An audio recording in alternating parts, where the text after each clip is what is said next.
तो hello friends, नमस्कार। मैं राहुल मिश्रा स्वागत करता हूं आपका बाबा जी स्टडी यूट्यूब चैनल के करंट अफेयर्स के सेशन में। तो फ्रेंड्स, आज है 20 जुलाई और 20 जुलाई के इंपॉर्टेंट करंट अफेयर्स के क्वेश्चन को मैं इस वीडियो में डिस्कस करूंगा, जो कि आपके आने वाले किसी भी वनडे कॉम्पिटिटिव एग्जाम के लिए मोस्ट हेल्पफुल रहने वाले हैं। और हाँ फ्रेंड्स, यदि आप इस करंट अफेयर्स की पीडीएफ फाइल प्राप्त करना चाहते हैं तब बाबा जी स्टडी टेलीग्राम चैनल को ज्वाइन कर सकते हैं, जिसका लिंक आपको डिस्क्रिप्शन बॉक्स में दे रखा है।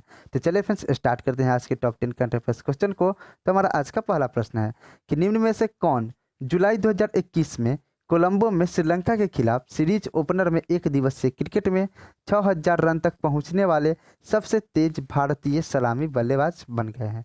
तो शिखर धवन 18 जुलाई 2021 को कोलंबो में श्रीलंका के खिलाफ सीरीज ओपनर में एक दिवसीय क्रिकेट में 6000 रन तक पहुंचने वाले सबसे तेज भारतीय सलामी बल्लेबाज बन गए हैं।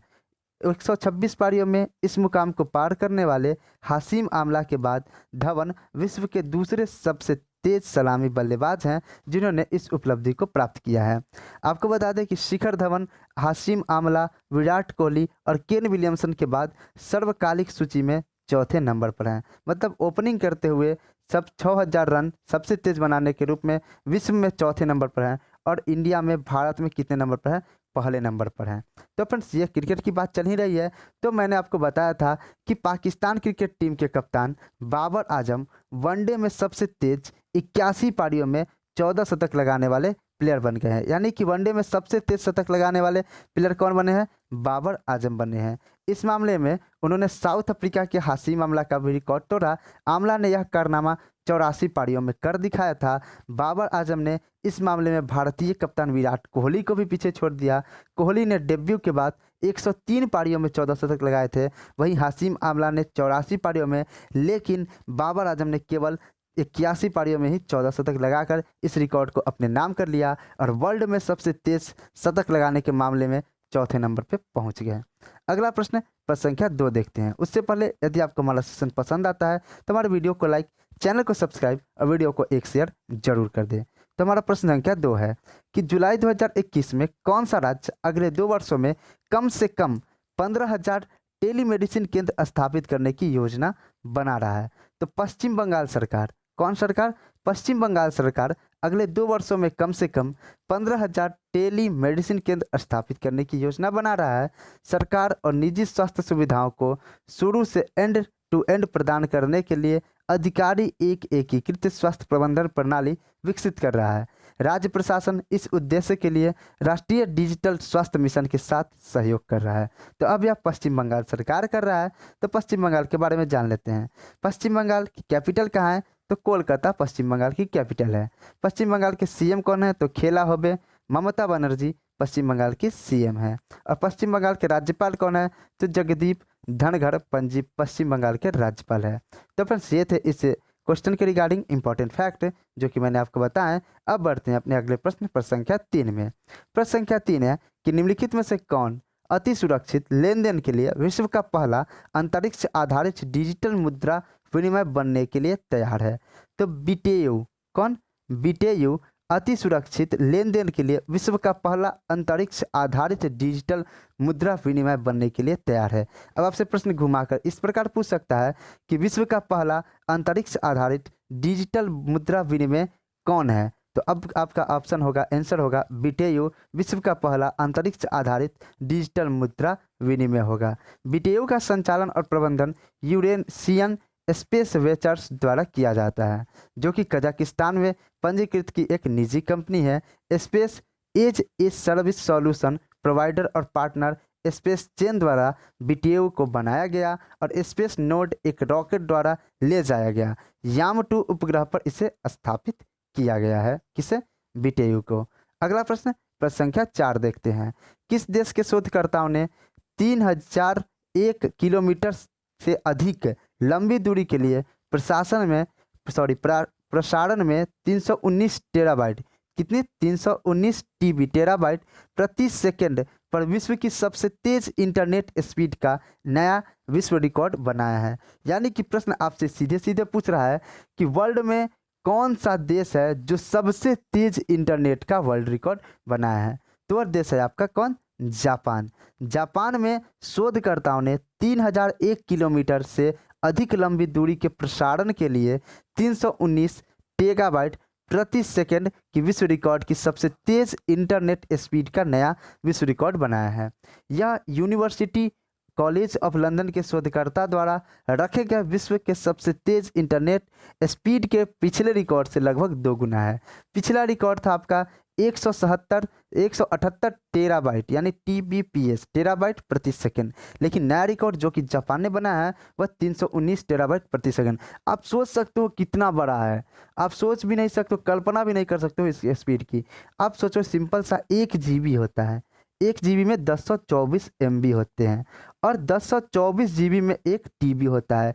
तो मतलब 1024 GB का मूवी आप केवल मात्र 1 सेकेंड में डाउनलोड कर सकते हो।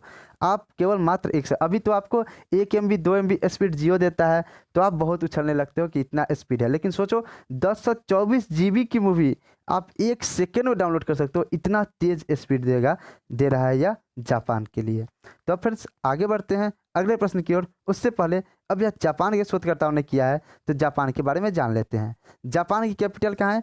टोक्यो। जापान की प्रेजेंट टाइम के प्रधानमंत्री कौन है? तो योशिहिडे सुगा जापान के प्रेजेंट टाइम के प्रधानमंत्री है। और जापान की करेंसी क्या है? तो जापानी येन जापान की करेंसी है। जापान की राष्ट्रीय खेल कौन सी है? तो सुमो कुश्ती जापान की राष्ट्रीय खेल है। प्रश्न संख्या 5 है, जुलाई 2021 में भारत के जयनगर और कुर्था के बीच किस देश में ट्रेन की आवागमन का सफल परीक्षण किया गया? तो 18 जुलाई 2021 को भारत के में जयनगर और नेपाल में कुर्था, कुर्था कहाँ है? नेपाल में है। तो अब से एक ऑप्शन में क्वेश्चन में पूछेगा कि kurta is related to which country? India, Nepal, Pakistan, Bangladesh. तो आपका राइट आंसर कहाँ जाना चाहिए? नेपाल पे जाना चाहिए। तो नेपाल में बता रहे हैं आपको कि भारत में जयनगर और नेपाल में कुर्था के बीच ट्रेन की आवागमन का सफल परीक्षण किया गया 18 जुलाई 2021 को। 34.50 किलोमीटर लंबा रेलखंड दोनों देशों के बीच रेल लाइन लिंक का पहला खंड है, जो बिहार के मधुबनी जिले में जयनगर को नेपाल के महोत्तारी जिले में कुर्था को जोड़ता है। जयनगर कहाँ है? बिहार में है। किस जिले में है? मधुबनी जिले में है। कुर्था कहाँ है? नेपाल में है। नेपाल के किस जिले में है? महोत्तारी जिले में है। इसे भारत नेपाल मैत्री रेल परियोजना के तहत स्थापित किया गया। तब नेपाल ने किया है तो नेपाल के बारे में जान लेते हैं। नेपाल की कैपिटल कहाँ? तो काठमांडू नेपाल की कैपिटल है। नेपाल की करेंसी क्या है? नेपाली रुपया नेपाल की करेंसी है। नेपाल के प्रेजेंट टाइम के PM कौन है? तो KP शर्मा ओली की जगह नए PM बनाए गए हैं, जो कि मैंने आपको पहले बता रखा है। उसका कमेंट बॉक्स में आपको जवाब देना है। तो आज का सवाल आपका यही है कि नेपाल के नए PM कौन बनाए गए हैं और नेपाल के प्रेसिडेंट कौन है? तो विद्या देवी भंडारी नेपाल के प्रेजेंट टाइम के प्रेसिडेंट है। अगला प्रश्न 6 नंबर प्रश्न है कि राजस्थान सरकार ने हाल ही में किसानों के लिए किस नई योजना शुरू किया है? तो राजस्थान सरकार ने प्रदेश में लाखों किसानों के बिजली घर पर बड़ी राहत देते हुए मुख्यमंत्री किसान मित्र ऊर्जा योजना शुरू किया है। इस योजना के तहत प्रदेश के हर किसान परिवार को बिजली के बिल पर 1000 रुपये प्रति माह अनुदान सरकार की ओर से दिया जाएगा। यह अनुदान सीधे किसानों के बैंक खाते में आएगा। इस योजना का लाभ इसी साल मई से आए बिजली के बिलों पर लागू होगा। अगला प्रश्न संख्या 7 है। प्रश्न संख्या 7 है, जुलाई 2021 में किसने तीसरे कार्यकाल के लिए राज्यसभा के सदस्य के रूप में शपथ लिया? तो इंडियन यूनियन मुस्लिम लीग के नेता PB अब्दुल वहाब। कौन? PB अब्दुल वहाब ने तीसरे कार्यकाल के लिए राज्यसभा के सदस्य के रूप में शपथ लिया। वहाब पहली बार 2004 में, फिर 2015 में उच्च सदन के लिए चुने गए थे। वाणिज्य और उद्योग मंत्री पीयूष गोयल को प्रधानमंत्री द्वारा सदन का नेता नियुक्त किया गया। वहीं पीयूष गोयल इससे पहले राज्यसभा के उपनेता भी रह चुके हैं। तो सदन का नेता कौन है? तो पीयूष गोयल है। और जो तीसरे कार्यकाल के राज्यसभा के सदस्य के रूप में किसे चुना गया? तो आपके PB अब्दुल वहाबी को चुना गया। लेकिन मोस्ट इंपॉर्टेंट क्वेश्चन आता है कि सदन का नेता किसे नियुक्त किया? तो पीयूष गोयल जो कि पहले के रेल मंत्री थे, उसे सदन का नेता नियुक्त किया गया। और अश्वनी जी को अभी प्रेजेंट टाइम का रेल मंत्री बना दिया गया। और अश्वनी जी ने ही अभी ग्रुप D के रिगार्डिंग एप्लीकेशन स्टेटस को दिया, जिसमें ब्लंडर फैल गया, जिसमें फोटो के आधार पर बच्चों को छांट दिया गया, जिसमें खान सर का भी एक वीडियो आया था जिसमें उन्होंने बताया था कि काले बच्चे को देखकर इन लोगों ने फोटो की छटाई कर दी है, यानी कि हम काले हैं तो क्या हम एग्ज़ाम नहीं दे सकते हैं क्या। खान सर की वीडियो आप देख सकते हैं, उन्होंने बहुत बचावते से बताया है।